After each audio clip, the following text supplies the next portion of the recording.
mga councals, may rescue tayong ganap ngayon. So today is Sunday. So ang unit is Mitsubishi Expander.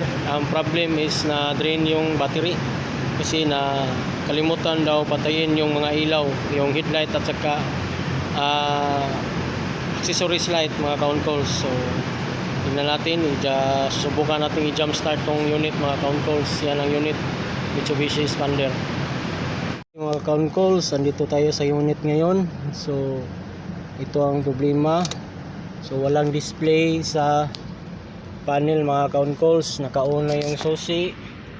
Yan, nakauna yan mga councals. So walang display sa panel, sa dashboard. So try natin i-tap yung ating power bank, jump starter, kung iilaw ba tong panel mga councals. Susubukan natin i-tap mga councals.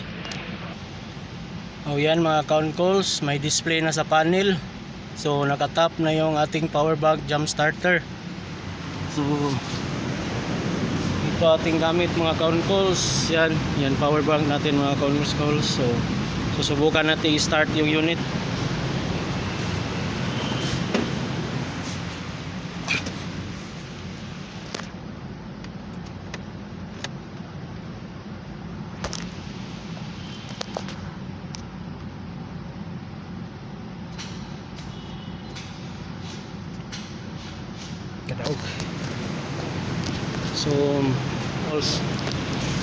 So yan, goods na ang unit mga councals, naka-start na.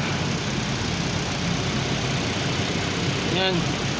So ang unit ay Suzuki Expander, Suzuki Mitsubishi Expander mga councals. Problema is drain yung battery, naka-on lahat ng accessories kaya na drain.